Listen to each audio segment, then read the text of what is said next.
എല്ലാവർക്കും എൻ്റെ വിനീത പ്രണാമം. ശ്രീ വിശ്വ വാസ്തുവിദ്യ എന്ന എളിയ ചാനലിലേക്ക് നിങ്ങളെ സ്നേഹപൂർവ്വം സ്വാഗതം ചെയ്യുന്നു. പ്രിയരെ, പലരും വിളിച്ചു ചോദിക്കുകയും വാട്സപ്പിൽ മെസ്സേജ് അയക്കുകയും അതുപോലെ കമൻറ്റ് ബോക്സിൽ എഴുതി ചോദിക്കുകയും ചെയ്യുന്ന ചില ചോദ്യങ്ങൾക്ക് ഉത്തരം നൽകുവാനായി ശ്രമിക്കുകയാണ്. ഇത് കേട്ട് ഇനി പലരും ചിലപ്പോൾ പറഞ്ഞേക്കാം, മാല വിൽപ്പന നടത്താനായുള്ള പരസ്യമാണെന്ന്. അതുപോട്ടെ, സാരമില്ല. പതിവായി ചോദിക്കുന്ന ചോദ്യങ്ങൾ എന്തൊക്കെയെന്ന് ആദ്യം പറയാം. ജപമാല ഇല്ലാതെ ഈ മന്ത്രത്തെ ജപിക്കുവാൻ കഴിയില്ലേ? അടുത്ത ഒരു ചോദ്യം, കടയിൽ നിന്ന് വാങ്ങിയ മാലയെ അതുപോലെ എടുത്തു ജപിച്ചാൽ എന്താണ് കുഴപ്പം? അതിനെ പ്രാണപ്രതിഷ്ഠ ചെയ്യുന്നതിൻ്റെ ആവശ്യമെന്ത്? അതുപോലെ മറ്റൊരു പ്രധാനപ്പെട്ട ചോദ്യം ഇതാണ്, ധരിക്കുന്ന മാലയെ ജപിക്കാനായി ഉപയോഗിക്കാമോ? പിന്നെയുള്ള ഒരു ചോദ്യമാണ്, 108 മണികൾ എന്തിനാണ്, 101 പോരെയെന്ന്.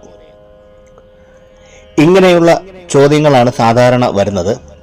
ആദ്യത്തെ ചോദ്യത്തിനുള്ള മറുപടി തരാൻ ശ്രമിക്കാം. ആദ്യത്തെ ചോദ്യം, ജപമാലയില്ലാതെ മന്ത്രങ്ങൾ ജപിക്കാൻ കഴിയില്ലേ?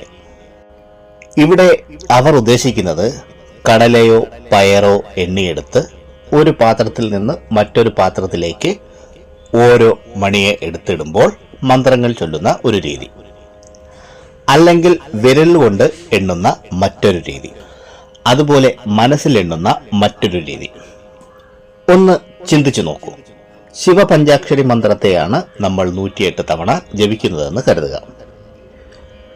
ഓം നമഃ ശിവായ 1, ഓം നമഃ ശിവായ 2, ഓം നമഃ ശിവായ 3, ഓം നമഃ ശിവായ 4.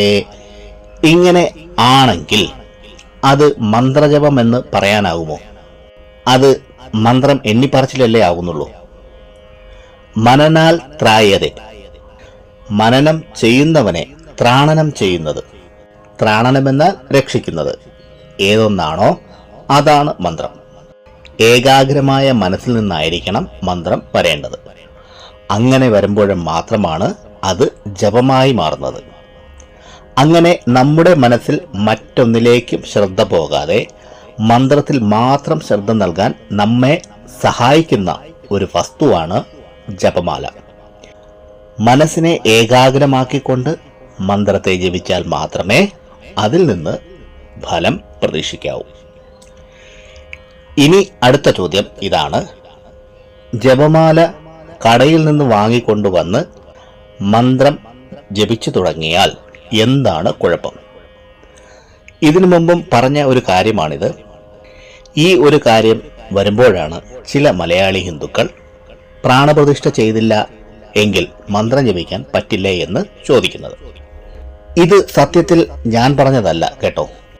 ഇതിനെപ്പറ്റി ശാസ്ത്രങ്ങളാണ് പറഞ്ഞത്. ഇതിനൊരു ശ്ലോകമുണ്ട്, അത് ആദ്യം പറയാം. അപ്രതിഷ്ഠാത് മാലാഫിർ മന്ത്ര ജപതിയോ നരഹ സർവേ തദ്വിഫലം വിദ്യാത് ക്രുദ്ധോ ഭവതി ദേവത. ഈ ശ്ലോകത്തിന്റെ അർത്ഥം ഇതാണ്, പ്രതിഷ്ഠ ചെയ്യാത്ത അഥവാ പ്രാണപ്രതിഷ്ഠ ചെയ്യാത്ത മാല ഉപയോഗിച്ച് ജപിക്കുന്ന നരന് അഥവാ മനുഷ്യന് വിദ്യാഫലം ലഭിക്കുകയില്ല. മാത്രമല്ല, ക്രുദ്ധോ ഭവതി ദേവത, ഏത് ദേവതയുടെ മന്ത്രമാണോ ജപിക്കുന്നത് ആ ദേവതയുടെ ക്രോധത്തിന് പാത്രമാവുകയും ചെയ്യും. ഓരോ കർമ്മങ്ങൾ ചെയ്യുമ്പോഴും അതിൻ്റെതായ രീതിയിൽ അതിൻ്റെ നിയമത്തോടെ തന്നെ ചെയ്യുക. അങ്ങനെ ചെയ്യുകയാണെങ്കിൽ അതിൻ്റെ ഫലം നമുക്ക് വേഗം ലഭിക്കും, അല്ലേ?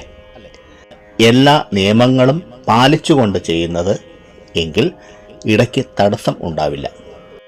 ഇനിയൊരു പ്രധാന ചോദ്യം, 108 എന്തിന്, 101 എന്തുകൊണ്ടില്ല?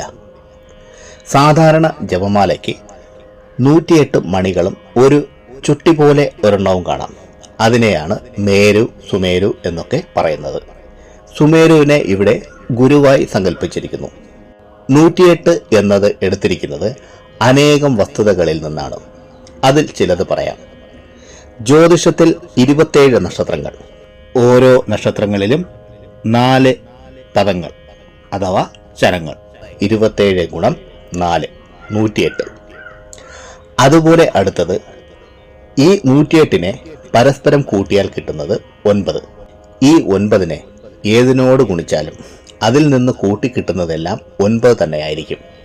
ഉദാഹരണം 9നെ 68 കൊണ്ട് ഗുണിച്ചു നോക്കുക, കിട്ടുന്നത് 612. ഇതിനെ പരസ്പരം കൂട്ടി നോക്കുമ്പോൾ 9 ആയിരിക്കും കിട്ടുക. 9 ഗ്രഹങ്ങൾ.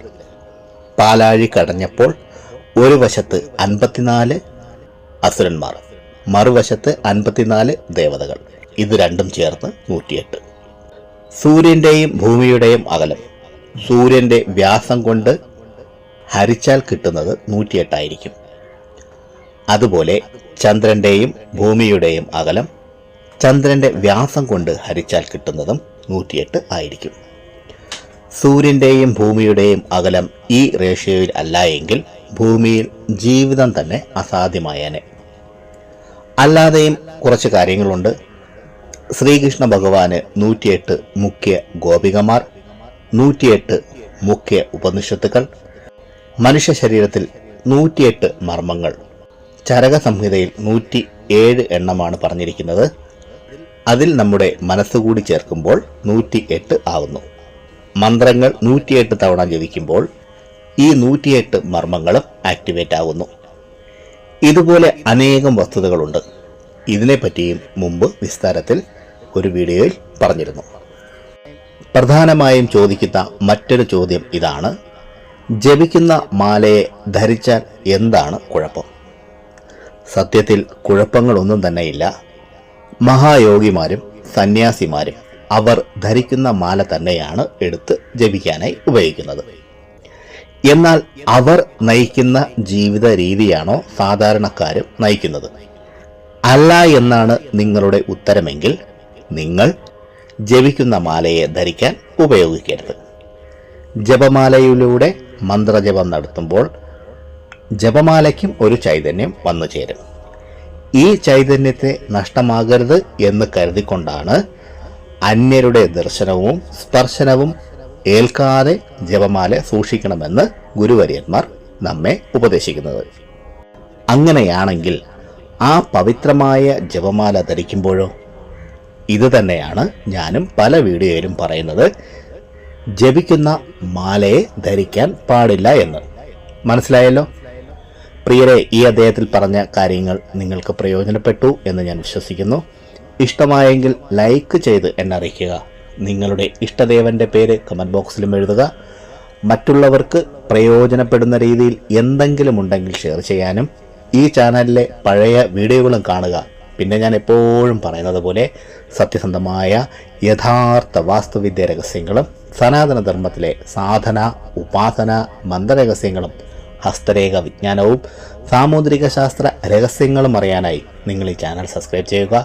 നിങ്ങൾക്കെല്ലാവർക്കും സർവേശ്വരൻ്റെ അനുഗ്രഹം ലഭിക്കാനായി ആത്മാർത്ഥമായി പ്രാർത്ഥിച്ചുകൊണ്ട് നിർത്തുന്നു.